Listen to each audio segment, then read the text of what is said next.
બોલો ખેડૂત મિત્ર, આપણે યુટ્યુબમાં મૂકતા હોય છે, પર્સનલ ડિટેલ નહીં બોલતા. તમારી જે તકલીફ છે એ કયો, હું સમજી ગયો છું શું તકલીફ છે, તમારી જ ભૂલ છે.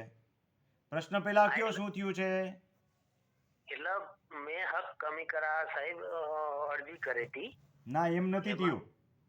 તમારે થયું એવું છે કે તમે જે વારસાઈ દાખલ કરેલી હતી એમાં બેનના નામ દાખલ થઈ ગયા અને બેન ગુજરી ગયા.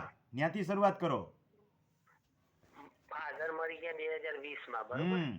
એમાં અમાર 6 પહેલા અને અમારી માતા, એમ કરી 7 નામ દાખલ થયેલા. પછી 1 વર્ષ પછી એક બેન નું મરણ થઈ ગયું. ગુજરી ગયા. એનું નામ હજી 7 નંબરમાં હતું. હક કમી કરવાનું રહી ગયું. એમનું 7-12 માં નામ હતું. પછી મેં એમની વારસાઈ કરાઈ 2025 માં. એટલે ભાણિયાઓના નામ ચડ્યા. હા, 2 ભાણિયાના નામ ચડ્યા. હા, હવે આગળ બોલો.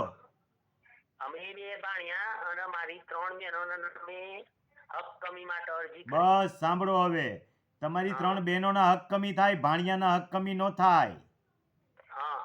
ભાણિયાના હક કમી, એના ભાગ પૂરતી સ્ટેમ્પ ડ્યુટી ભરવી પડે એટલું જ નહીં. ભાણિયાની ઉંમર કેવડી છે?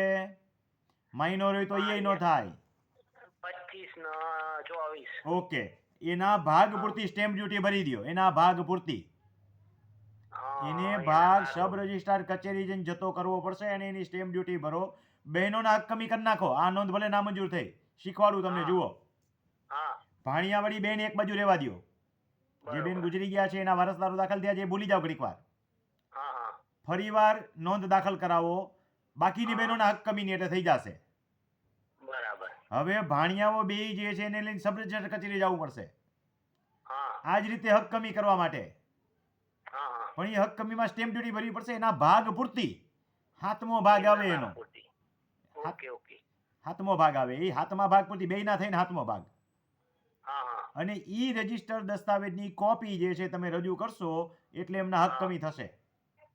ઓકે ઓકે સાહેબ. હક કમી જ કરજો, દસ્તાવેજ ન કરતા. ના ના ના. ફરીને કહું છું, દસ્તાવેજ નો કરતા ઉલમાંથી ચૂલમાં પડશો. સારું. એના હક કમી જ કરો અને સ્ટેમ્પ ડ્યુટી ભરી દો. અને સ્ટેમ્પ ડ્યુટી સાહેબ કેટલી ભરવાની થાય? મને અહીં બેઠા બેઠા થોડી ખબર પડે સ્ટેમ્પ ડ્યુટી તો. એ તો ન્યા જઈને તપાસવી પડશે. કયા જિલ્લામાં છે, કયા તાલુકામાં છે, એવું બધું મારે પૂછવું પડે. પર્સનલ ડિટેલ થઈ જાય. અરવલ્લી જિલ્લો 210 ની જંત્રી છે. 210 ની જંત્રી છે ને કુલ કેટલી જમીન છે?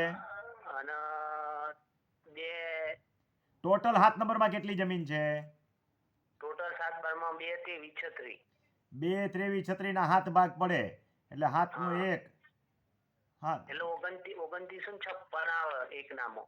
એક નામમાં 2956 આવે ને તો કાંઈ મોટી રકમ ન થઈ જાય. હું કામ ચિંતા કરો છો? કેટલી રકમ થાય? 2956 થયું ને. એક ના ભાગમાં 2956 એટલે બે નામ એટલે 29 ને 29 30 ગણો ને ઘડીક વાર. 30 દુને 60 ગુઠા થઈ. હા, 60 ગુઠા. 60 ગુઠા એટલે 6000 ચોરસ મીટર થઈ.